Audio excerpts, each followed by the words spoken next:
წელიწადის ამ დროს სექტემბრის ბოლოს ჩემს ბაღში ყვავდება ერთი ძველებული მცენარე, ნოსტალგიური მცენარე ჩემთვის, ბავშვობის სუნი და სურნელი რომ ახლავს, ისეთი მცენარე სურნელოვანი ოსმანთუსი. მარადმწვანე მცენარე, ძალიან იშვიათად ნახავთ სადმე, ბათუმის ბულვარში შემხვედრია და ზოგჯერ არის ხოლმე ფაბრიკის ეზოებში, ჩაის ფაბრიკის ეზოებში.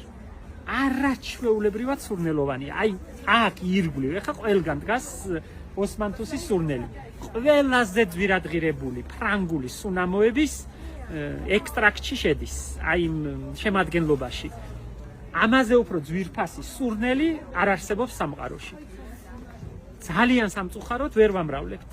ძალიან ძნელად 100 დაკალმებულიდან შეიძლება ერთმა გაგიმართლოს. რა არ ვცადეთ, როგორ არ ვცადეთ, არ მრავლდება. ბევრ ადამიანს უნდა რომ კონდეს ეს ყვითელყვავილებიანი ოსმანთუსის ნერგი, მაგრამ სამწუხაროდ მხოლოდ თვალის საამებლად 3 ბუჩქი მაქვს და მეტი არ მაქვს. ვერ ვამრავლებთ. პატარები რაც მქონდა უკვე წაიღეს.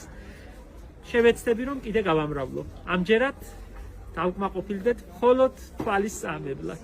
და იცნობდეთ ამ მცენარეს, მიაქციეთ ყურადღება, სურნელი მიგიყვანთ მასთან.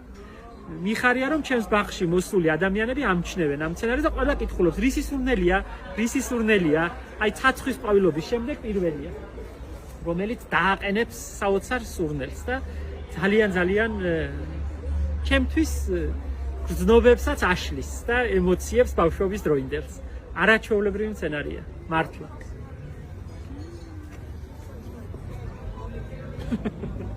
ვერ ჩაული გვერდს რომ გინდოდეს ისეთი სურნელი დგას.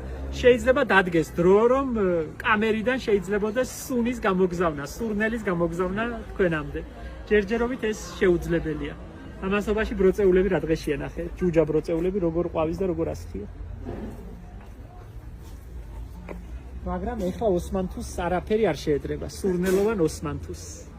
ძალიან კარგი, არაფერი ეხლა ამ დროს სექტემბრის ბოლოს სურნელოვან ოსმანთუსს არაფერი არ შეედრება. ქოთნებში მაქვს და ვცდილობ ჩრდილში მედგას, რომ დიდხანს იყვავილოს. მზეზე მეშინია რომ ჩქარა დაიყვავილებს და მინდა რომ აქ ჩქარა არ დაიყვავილოს და ასე მიდგას ტირიფის ქვეშ ჩრდილში. მინდა რომ ვიჯდი ამის ძირში და არ ვექანებოდე. ისეთ სურნელს ატრიალებს. აქ მინდა რომ ვიჯდე. სამწუხაროდ აქ შემოსაჯდომად არ უცალია თელი დღე. მაგრამ უკეთესი არ არსებობს. აი ღრუბელი ვით დგას, წარმოუდგენელი სურნელია.